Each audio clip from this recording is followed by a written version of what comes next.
Hello hi welcome नमस्ते, मेरा नाम ऋतिक और आज हम फिर से बात करेंगे एक और इम्पोर्टेंट कंसेप्ट के ऊपर। तो ये वीडियो उन स्टूडेंट्स के लिए मोस्ट इंपॉर्टेंट होने वाली है जिनके पास इग्नू में सब्जेक्ट है इंडियन इकोनॉमी सेकंड, जिसका सब्जेक्ट कोड है BECE 146। तो चलिए शुरू करते हैं आज की वीडियो को, जहां पे हम डिस्कस कर रहे थे ब्लॉक नंबर 2 यानी कि एग्रीकल्चरल सेक्टर का यूनिट नंबर 8, जहां पे हमें एग्रीकल्चरल पॉलिसी डिस्कस करनी थी।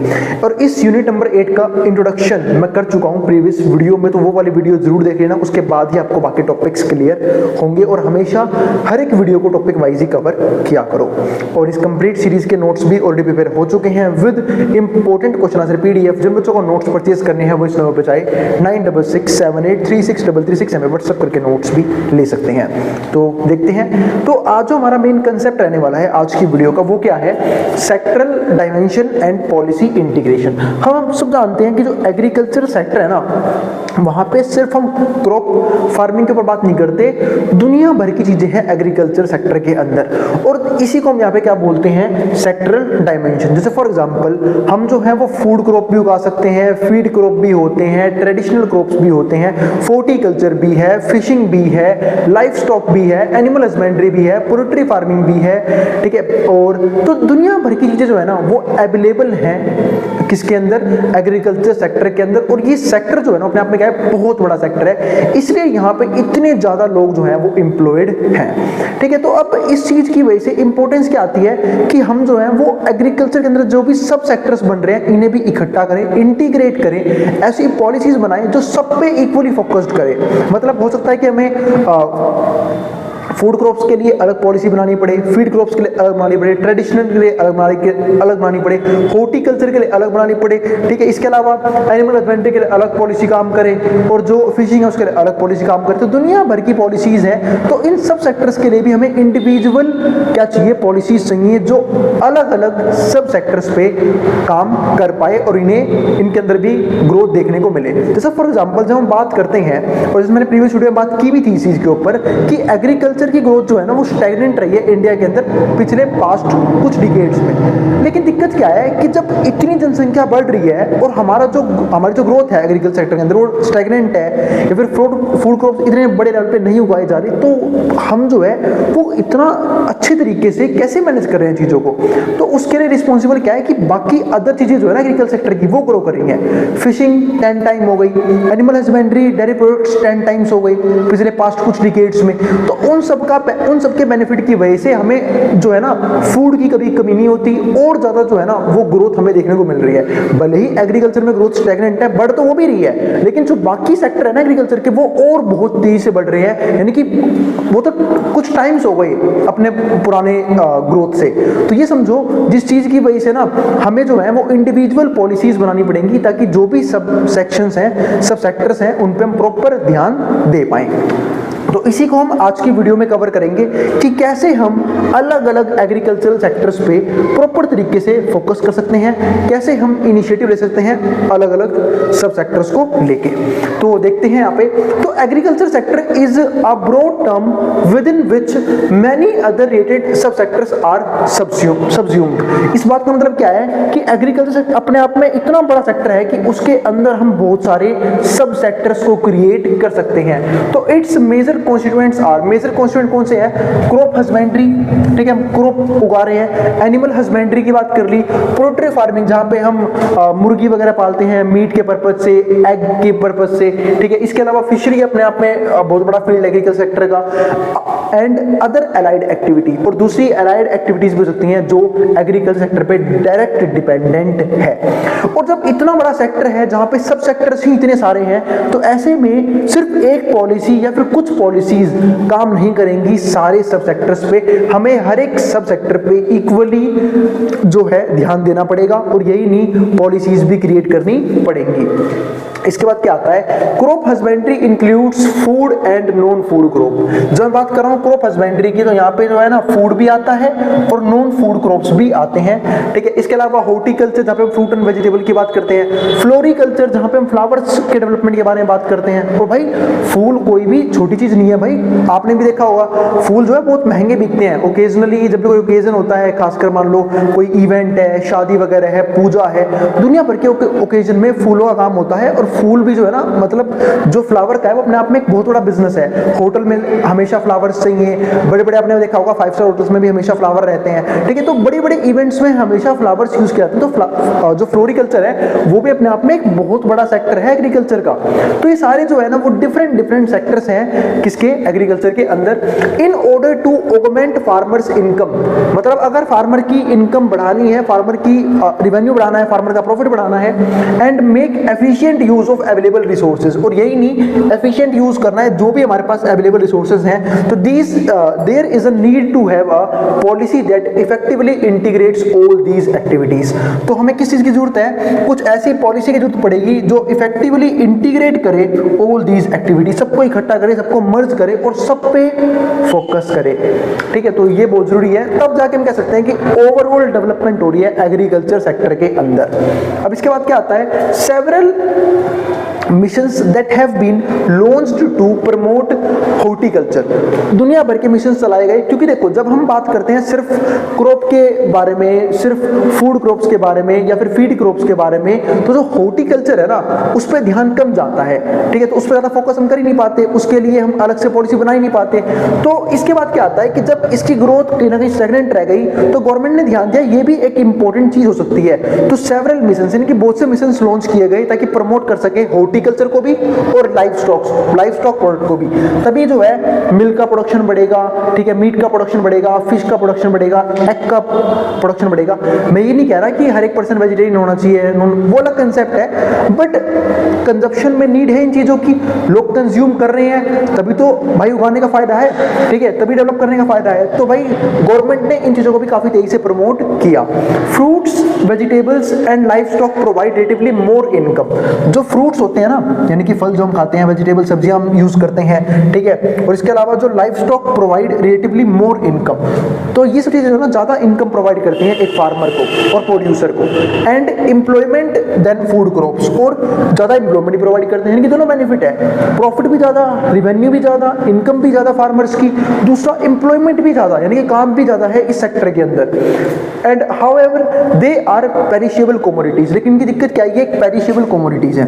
पेरिशेबल कमोडिटी का मतलब पता है क्या होता है, जो बहुत जल्दी सड़ जाते हैं, खराब हो जाते हैं, इनको बोलते हैं पेरिशेबल कमोडिटीज, यानी कि जिनकी ड्यूरेबिलिटी बहुत ज्यादा क्या होती है, लो होती है। जैसे फॉर एग्जांपल फ्रूट वेजिटेबल आप कब तक चला सकते हो, एक दिन, 2 दिन, एक हफ्ता, 2 हफ्ते, ऐसे यूज होते हैं हमेशा, ठीक है। तो ये हो गया subjected to greater market risk. तो जिसकी वजह से यहाँ पे मार्केट रिस्क जो है ना वो क्या होता है, ज्यादा होता है, क्योंकि भाई एक प्रोड्यूसर को भी डर होता है कि अगर नहीं बिक पाया तो होगा क्या, बहुत जल्दी खराब हो जाएंगे, तो मेरे को लॉस भी कर सकता है, बड़ा लॉस हो सकता है। तो ऐसे केसेस में जो रेगुलेटरी बॉडी है ना उनका और स्ट्रॉन्ग होना और पॉलिसीज का और इफेक्टिव और ज्यादा एफिशिएंट होना बहुत जरूरी होता है, क्योंकि यहाँ पे रिस्क बढ़ रहा है एक प्रोड्यूसर का।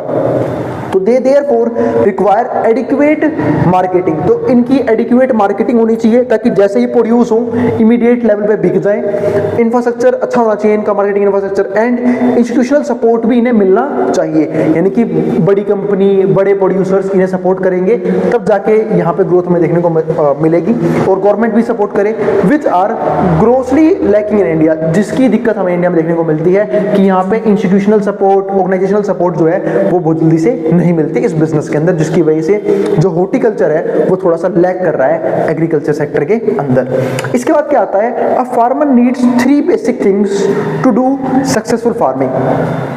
एक फार्मर को कौन सी ऐसी 3 चीजें चाहिए जिससे वो एक सक्सेसफुल फार्मर बन सकता है, सक्सेसफुल तरीके से फार्मिंग कर सकता है, वो कौन सा है। तो ये 3 फीचर है हमारे पास। अब ये 3 फीचर कौन कौन से हैं।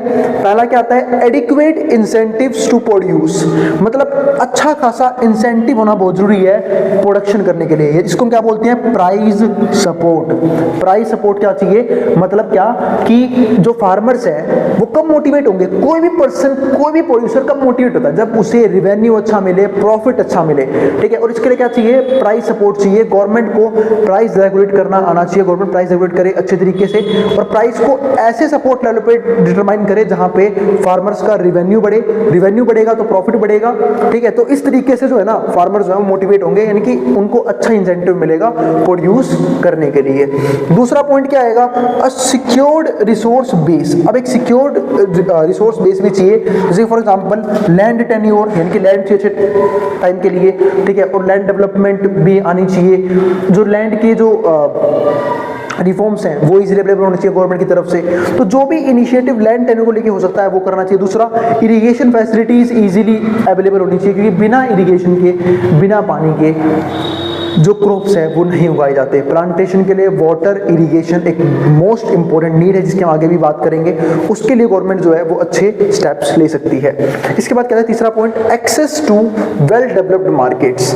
एक वेल डेवलप्ड मार्केट भी होना चाहिए, क्योंकि प्रोडक्शन करना ही जरूरी नहीं है ना, वो प्रोडक्ट बिकना ही बहुत जरूरी है। और प्रोडक्ट को बिकने के लिए क्या काम आती है, मार्केट्स, मार्केटिंग इंफ्रास्ट्रक्चर, ये सब चीजें क्या है अच्छी होनी चाहिए। तो ये तीन चीजें अगर मिल गई तो जो फार्मर है वो सक्सेसफुल फार्मिंग यहाँ पे आराम से कर सकता है। तो both products and factor markets.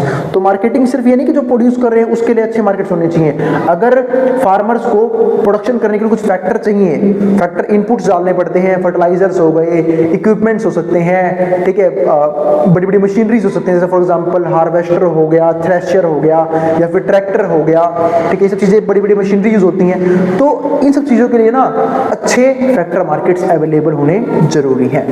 तो ये हमने 3 पॉइंट डिस्कस किए जहां से फार्मर जो है एक सक्सेसफुल फार्मिंग की तरफ जा सकते हैं। इसके बाद क्या आता है, an integration of agricultural policy.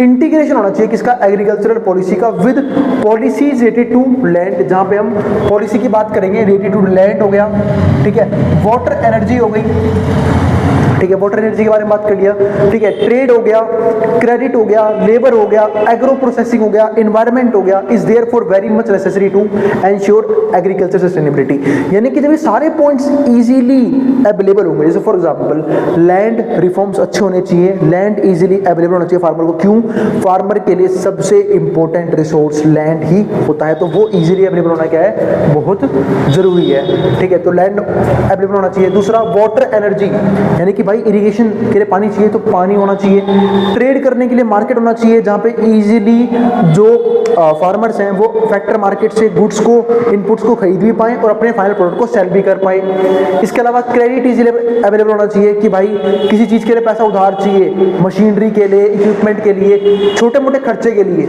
ठीक है, तो भी फार्मर्स के पास क्रेडिट अवेलेबल होना चाहिए। लेबर इजीली अवेलेबल हो ताकि कमर्शियल फार्मिंग पॉसिबल हो, ठीक है, एग्रो प्रोसेसिंग हो, and environment is therefore very much necessary to ensure agriculture sustainability. ये सब चीजें मिलकर जो है ना एग्रीकल्चरल सस्टेनेबिलिटी क्रिएट करेंगी। Such a policy integration also helps to combine the required interplays and trade offs. जब ये इंटीग्रेशन होगा, जब हम पॉलिसी के जरिए इंटीग्रेट करेंगे सब चीजों को, तो ये हेल्प करेगा किसमें, ट्रेड ऑफ करने में, और जो भी इंटरप्ले, जो भी रोल होने चाहिए, जो भी ट्रेड्स होनी चाहिए, तो वो सब क्या हो जाएंगे, इजीली हम यहाँ पे कर पाएंगे। इसके बाद और भी कुछ पॉइंट्स आते हैं। Policy objective is to make efficient use of ground water. जब मैं इरिगेशन की बात कर रहा हूं तो इरिगेशन में हम दो तरह के वाटर को यूज करते हैं, एक सरफेस वाटर और एक अंडर सरफेस वाटर, ठीक है, जो हमें वाटर टेबल के जरिए मिलता है। तो वही सेम चीज है, तो हमें ग्राउंड वाटर यूज कर रहा है। अब ग्राउंड वाटर के लिए जो ट्यूबवेल्स है हम उसे यूज कर सकते हैं, तो it can be achieved by subsidising the cost of modern irrigation. ये सब कब होगा, जब गवर्नमेंट सब्सिडी यानी कि सब्सिडाइजिंग, ठीक है, करेगी कॉस्ट ऑफ मॉडर्न इरिगेशन, यानी कि सब्सिडी प्रोवाइड करेगी उन लोगों को जो मॉडर्न इरिगेशन कर रहे हैं, उनकी कॉस्ट कम आएगी, तब तो लोग मॉडर्न इरिगेशन की तरफ जाएंगे, क्योंकि वहां खर्चा भी होता है। और technologies such as drip system लगाना, स्प्रिंकलर इरिगेशन हो गई, ये सब कुछ इफेक्टिव मेथड है इरिगेशन के, क्योंकि इससे पता क्या होता है, जैसे हमने बात करी ट्यूबवेल्स वगैरह की, लेकिन ट्यूबवेल का नुकसान क्या है कि जो वाटर टेबल है वो बहुत तेजी से नीचे आ रहा है, फ्यूचर में पानी कहां से लेके आएंगे, ठीक है। लेकिन अगर हम ड्रिप सिस्टम यूज करते हैं, स्प्रिंकलर सिस्टम यूज करते हैं, तो ये जो वाटर है ना उसको वेस्ट होने से बचाता है, ठीक है। तो एक तरह से मैं कहता हूं कि वेस्ट वाटर मैनेजमेंट का अच्छा तरीका है ये। तो ड्रिप, स्प्रिंकलर सिस्टम, इरिगेशन, तो ये सब यूज करने के लिए ना गवर्नमेंट को खुद आगे आना पड़ेगा, फार्मर्स को सब्सिडी प्रोवाइड करनी पड़ेगी। अगर फार्मर्स को इन मॉडर्न टेक्नोलॉजी की क्रेडिट चाहिए तो क्रेडिट प्रोवाइड करना पड़ेगा, तो जब जाके सारी चीजें पॉसिबल होंगी। However if the state government, मतलब जो गवर्नमेंट है, प्रोवाइड्स फ्री और सब्सिडाइज्ड पावर, अगर गवर्नमेंट या तो फ्री पावर प्रोवाइड करे इन चीजों को रन करने के लिए, ताकि बिजली बिल वगैरह कम आए, तो कॉस्ट ऑफ प्रोडक्शन कम आएगी, फार्मर का थोड़ा सा क्या होगा, फार्मर थोड़ी सी हेल्प मिलेगी। तो या तो फ्री पावर सप्लाई करे या फिर सब्सिडाइज्ड पावर सप्लाई करे फॉर ट्यूबवेल इरिगेशन के लिए। This objective difficult to achieve. अब ये जो ऑब्जेक्टिव है ये थोड़ा सा डिफिकल्ट होता है अचीव करने के लिए, ठीक है। अब इसका क्या आता है हमारे पास अगला point, agricultural policy has therefore to be comprehensive. जो एग्रीकल्चरल पॉलिसी है वो थोड़ी सी क्या होनी चाहिए, कॉम्प्रिहेंसिव होनी चाहिए in dealing with interrelated aspects, ठीक है। तो मतलब थोड़ा सा आसान होना चाहिए उससे समझना, ठीक है, किसी सामने वाले को एक्सप्लेन करना या फिर इजीली इंप्लीमेंटेशन होनी चाहिए उस पॉलिसी की, तो यही बहुत जरूरी है। इसके बाद policy interventions oriented toward improving marketing channels. जो पॉलिसी इंटरवेंशंस हैं गवर्नमेंट के क्यों होते हैं, ताकि मार्केटिंग चैनल्स को इंप्रूव किया जा सके। मार्केटिंग इंप्रूव होना बहुत जरूरी है, तभी जो फार्मर्स हैं वो फैक्टर इनपुट्स को इजीली खरीद पाएंगे और अपने फाइनल प्रोडक्ट को इजीली कंज्यूमर तक एक अच्छे प्राइस लेवल पे बेच पाएंगे, ठीक है। तो ये हो गया। Will be effective only if they are link to trade. क्यों, अब ये सब कब पॉसिबल होगा, जब फार्मर डायरेक्ट जो है वो ट्रेड से लिंक होगा एंड टैरिफ रेगुलेशंस होंगी, क्योंकि टैरिफ रेगुलेशंस भी काफी इंपॉर्टेंट चीज है। टैरिफ आप लोगों ने शायद सुना होगा पहले भी, ये वर्ड इसलिए होता है ताकि इंपोर्ट एक्सपोर्ट जो है ना वो थोड़ा सा इजी हो जाए।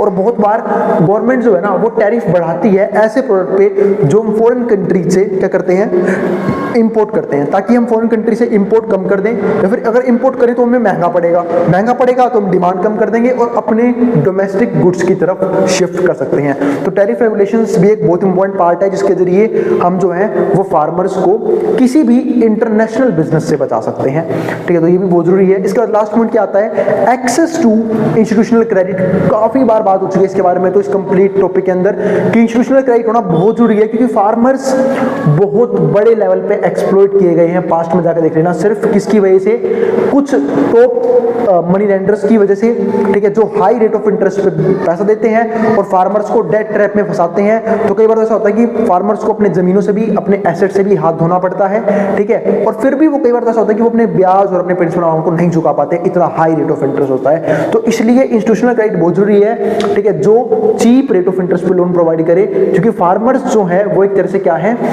बैकबोन है इंडियन इकोनॉमी के। क्यों, क्योंकि जब तक वो फूड बनाएंगे नहीं तो बाकी चीज़ों क्या करोगे। मान लेते हैं इंडस्ट्रीज जो अपना काम कर रही हैं वो हमें फिनिश गुड बना के दे रही हैं, हमें अलग टेक्नोलॉजी प्रोवाइड कर रही हैं, या फिर सर्विस सेक्टर अपना काम कर रहा है, लेकिन जब खाना ही नहीं मिलेगा और अच्छा खाना नहीं मिलेगा, अच्छा फूड नहीं मिलेगा, तो सर्वाइवल ही पॉसिबल नहीं है। और जब सर्वाइवल पॉसिबल नहीं है तो क्या करोगे, बाकी चीज़ों को कैसे यूज़ करोगे। तो इसलिए जो है ना फार्मर्स के लिए सोचना और इनिशिएटिव लेना गवर्नमेंट के लिए क्या है, बहुत ज़रूरी है, ठीक है। तो इस तरीके से जो है ना फार्मर्स जो है वो अच्छा प्रॉफिट जनरेट कर सकते हैं, ठीक है। बाकी गवर्नमेंट अपनी तरफ से पूरी कोशिश करते हैं कि जो फार्मर्स हैं उन्हें बेस्ट बेनिफिट मिले, लेकिन फिर भी हमें ऐसी खबरें सुनने को मिलती हैं कि कर्ज की वजह से किसी फार्मर ने इस साल इतने फार्मर्स ने सुसाइड कर लिया, इस साल इतने फार्मर्स ने सुसाइड कर लिया। ये सब चीज़ें कंट्रोल में आने की बहुत जरूरी है, क्योंकि इस तरीके से कोई भी पर्सन फ्यूचर में मोटिवेट नहीं होगा एग्रीकल्चर की तरफ। तो उम्मीद है आपको यहाँ तक के सारे टॉपिक क्लियर हो गए होंगे। अब हम मिलेंगे अगली वीडियो में जहाँ पे हम बात करेंगे इसके नेक्स्ट कंसेप्ट के बारे में, जहाँ पे हम डिस्कस करेंगे इंस्ट्रूमेंट्स ऑफ एग्रीकल्चरल पॉलिसी, यानी कि एग्रीकल्चरल पॉलिसी कौन कौन से अलग अलग इंस्ट्रूमेंट्स होते हैं। और अगर फिर भी कोई भी क्वेरी रहेगी, कोई भी डाउट बचेगा, आप कमेंट बॉक्स में कमेंट कर देना, मैं उन क्वेरीज को सोल्व करने की पूरी कोशिश करूंगा। और अगर भाई वीडियो पसंद आई तो वीडियो को लाइक भी कर देना और चैनल को सब्सक्राइब भी कर देना इसी वीडियोज़ के लिए। उन बच्चों में शेयर भी कर देना जिनका एग्जाम होने वाला हो सेम सब्जेक्ट का। नोट्स के लिए आप इस नंबर पर व्हाट्सएप करके नोट्स ले सकते हैं। अब इसको जो उतारना है वो उतार सकते हैं बोर्ड के सामने से।